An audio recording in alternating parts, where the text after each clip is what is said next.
Hi guys, good morning. Today is Sunday. I got up around about 5:25 to, in my sister's, no, on one of my shorts I said I started a new hobby and it's making bread, and I've been really enjoying making bread. I remember a long time ago somebody said the hobby was YouTube. No, a hobby shouldn't be stressful. So I can't say doing YouTube is a hobby, no.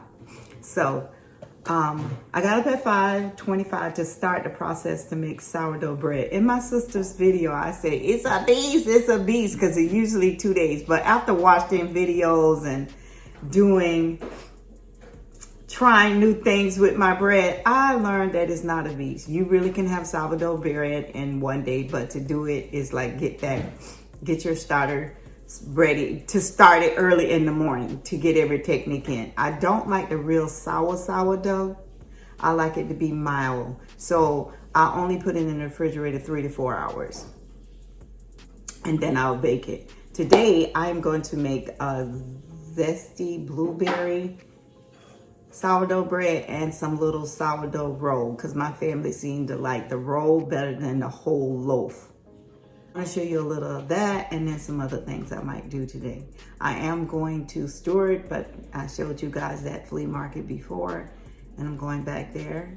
So let me show you where I am at. I ain't gonna show you step by step by step. I'm just showing you some of the things I have to do for my hobby. So let's go to the kitchen so I can show you that. So I'm in here right where I'm preparing the bread. Washing my hands. All right, so this is where I am so far. This is actually my third stretch and fold. Let me get my hands wet. I should have just left my hand wet after I wash it. But here, and that's what's the stretch and fold. But then I learned also with the stretch and fold, it don't have to be done this way. I like twisting the bowl to do it. I'm hoping we stand in frame and pulling like that. And then there's another way you can do it is, some people do, that's the stretch and fold, but it's strong now, so I can't hardly do the other one. People go, it's too strong to do that one. I don't know what they call that one, but that's all you have to do. So when it comes to stretch and fold, I don't know, we always go. So I have to do another one of these. That'll be the final stretch and fold. And then I'll let it sit about 4 to 6 hours. And that's the bulk for a minute. That's when I'm gonna run out and do other things. I'm going to church, but I'm going to church late today, because they're having something at late today. Okay. And today, I'm actually gonna make two, I told you, I'm doing the loaf and I'm gonna do the rolls, because my family seem to like the rolls better than the loaf. And I've never made two. I always did one. I cut the recipe in half and did one. Now I'm gonna do the lemon zest and the roll. I'll see you guys in a bit. Okay, I'm outside sitting down, and I wanted to say something when I was showing you guys what I'm doing with the sourdough. And then we got to decide what chair we want to leave out here on the back porch. I want to just have two, but then when a bunch of our family is here, then no one have a place to sit, so I might just leave them all. I don't know. But what I wanted to say is, with the sourdough bread, after watching so many videos, and it was like a beast, because then you learn that all that stuff they're telling you to do, you really don't have to do it. It has become so easy for me now to make bread. so easy. I haven't tried the difficult ones yet. Like, I want to do focaccia, whatever that bread called where you put the dimples in it. I'm making that next week. I make bread every week on the weekend. Now that I'm on vacation for an entire week, they might get more bread. But back to people saying, oh, it's so much, like, then you see people with a machine and they're telling you don't need the machine. Then why do you have the machine? And then it just became too much. And I was like, back in the day when they was making sourdough bread, they weren't doing all of that. It's just that I'm learning that the human race like to make things difficult for each other. And then you have the one who will come on there and say simple. And it's just simple. It's just simple. Now, I had a hard time getting my first starter, Frank and Shirley. I got to show you guys that before I end about the sourdough. Started. It took me 3 weeks. And it's still not the strongest one. But Callie is my strongest starter. Callie is that girl. Frank and Shirley need a little help. They just don't proof and rise as quick as Callie do. But I'm still using Frank and Shirley. And I'm going to show you guys the two of them when I get to do my last stretch and fold.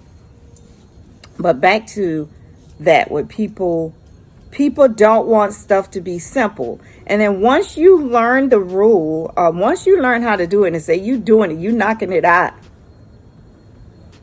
they come up with another thing. Oh, I'm doing a hydration of 73. Just show me how to make bread. You don't need the science. Just show me how to make the bread. But now I've learned, like, it's almost like the natural hair thing. When I do my videos on natural hair, I do my hair the way I want to do it.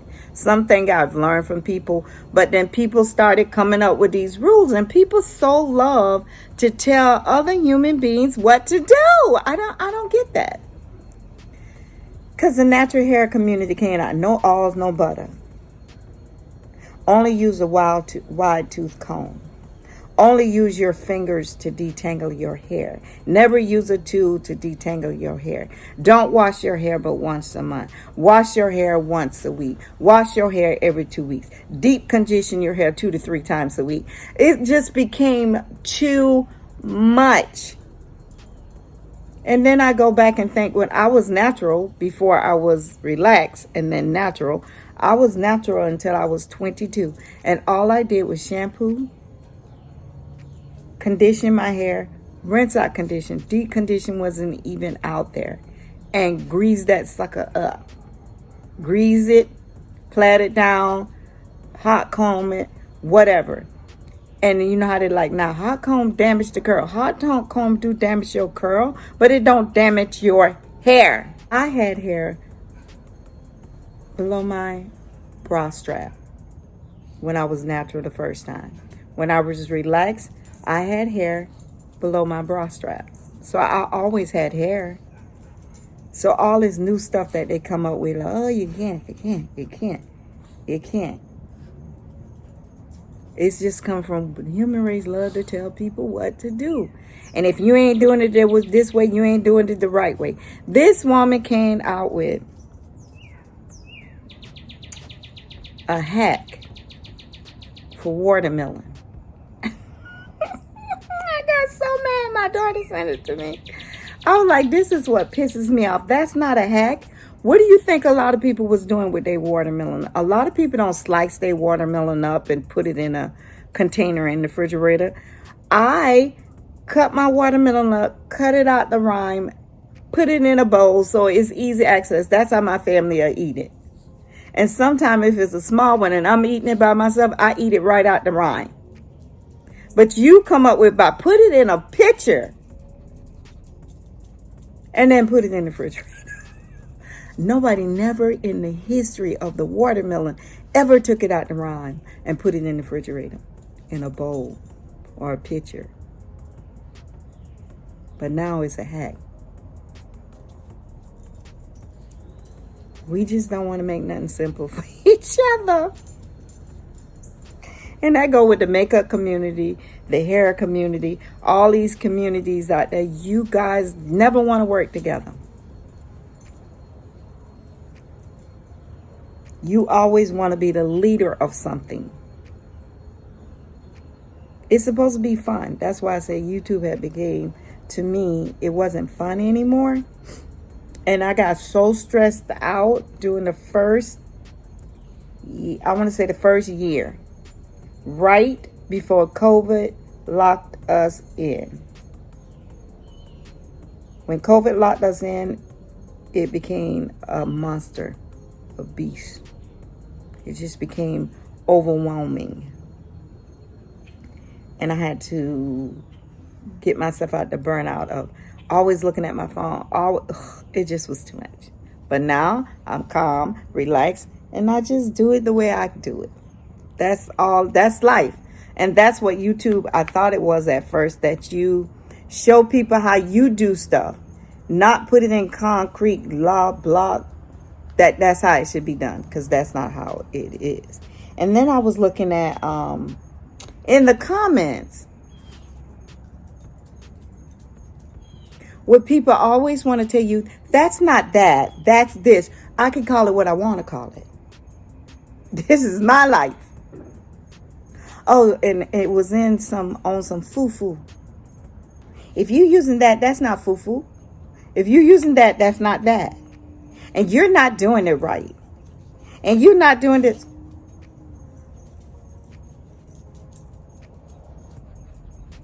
Oh, that's not a stretch and fold. That's a this and that. Let me call it what I want to. And you forgot to tell people, no, I didn't. Maybe I didn't do that. Like, people are always trying to tell each other what to do. Come on, y'all. Let people do things they want to do. Unless you know, I won't put that fork in that electric plug because it's going to shock you. It could kill you. That kind of stuff. Like my mama told us that, and a man was showing this. We never get in the tub or in the pool or in any kind of water when it's lightning and thundering. If we hear the thunder, that means go in the house, sit down, because God's working. But you could also get hurt going in the shower. But then the older we got, people was like, it's nothing wrong with taking a shower during a storm because you're inside the house, girl, and you ain't protected. That kind of advice can be advice. Because my cousin was in the shower, taking a shower, and then the lightning hit somewhere on the house, and we found her in the tub, knocked out, unconscious. Because she was taking a shower. She never did that again. But then you still have people who go to the beach. I mean, you see the lightning. You out there in the water. We have a next door neighbor. He only go in the pool when it's lightning and thunder. He out there swimming. That kind of advice. Don't do that. But don't say, oh, when you were, this is how it must go. That just bothers me. And I have this little chihuahua who's not mine, trying to get up in my lap.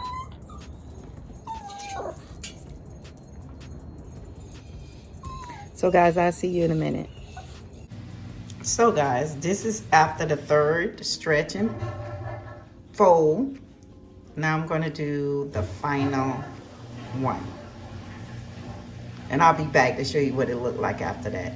Right now, it's not going to show any kind of differences. It's just going to look a little different. You're going to see the difference when we come back this afternoon. Okay, my girl is ready to go on her hiatus. Her bulk fermenting. I don't know, bulk fermenting. Bulk fermenting is when she go in the refrigerator for like 2 to 3 hours. This is when she's gonna sit on the countertop for 4 to 6 hours until she double or triple in size. So now I'm gonna cover her and let her rest. But let me show you .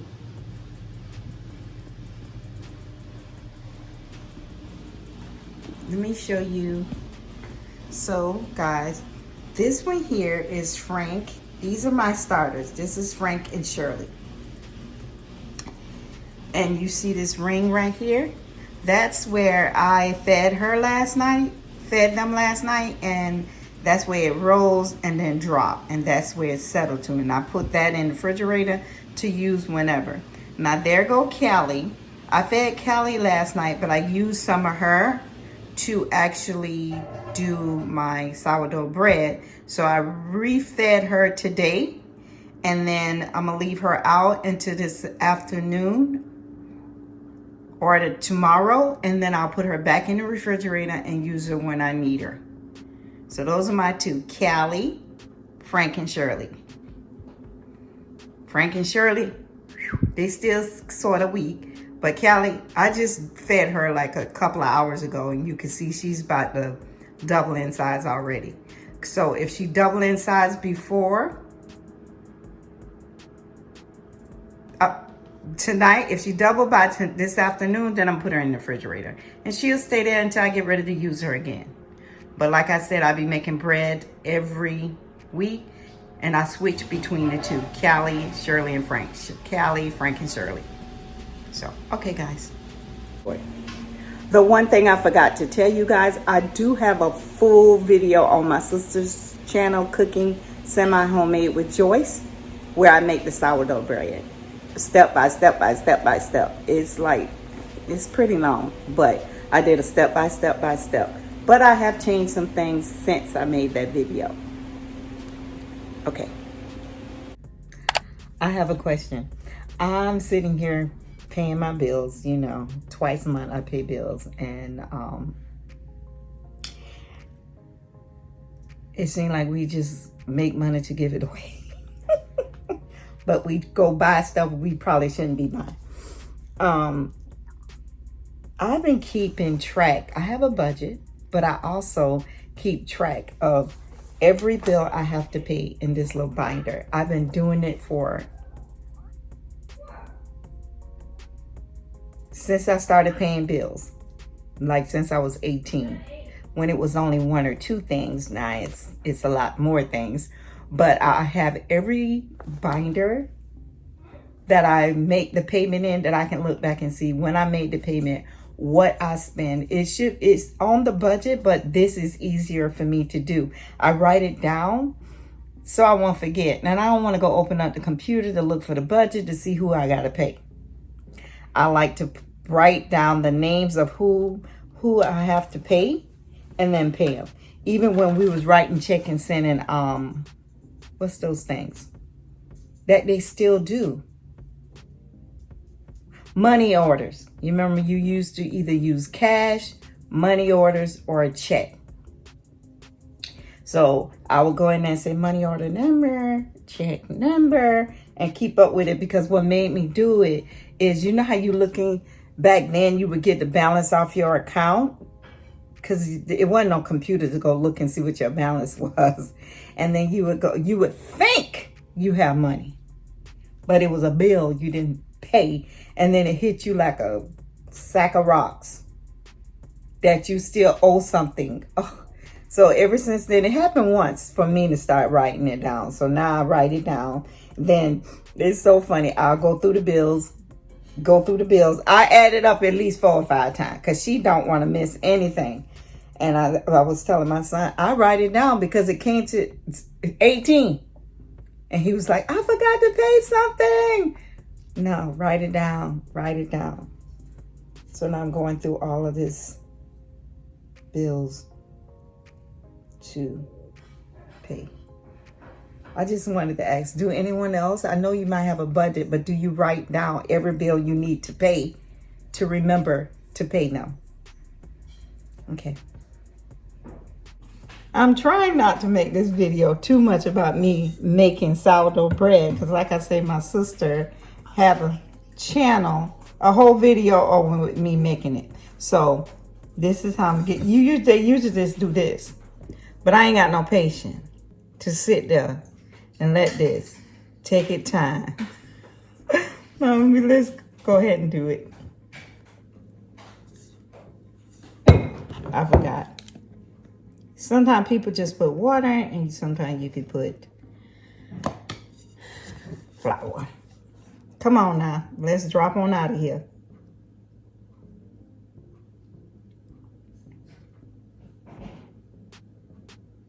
I'm not gonna let you guys see me shape it. I'll show you what it looked like when I come back. And they said, oh, you did a good job when all of it come out the bowl. So now we're getting ready to shape it. I'm gonna have to cut it in half. So I'll let you see what the two look like when I come back.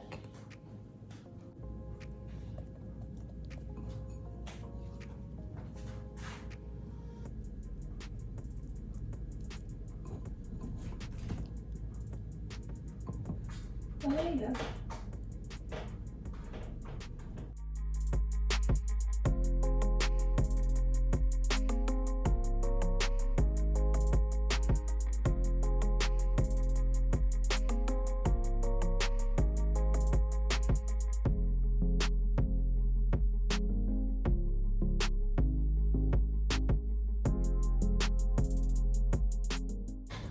She's going in the refrigerator for 5 or 6 hours. Y'all remember I was telling y'all about Callie, right? She was down here. I took the rubber band off, but she went all the way up there and now she was receding. I'm gonna put it in the refrigerator. So this is how I'm doing the other half, and I'm gonna roll and shake those and put them in a pan and let you see what those look like. Guys, I'm back. I just wanted to show you what we have to wrestle with in this house. You see that cake? Let me take. You see that cake? My sister made that.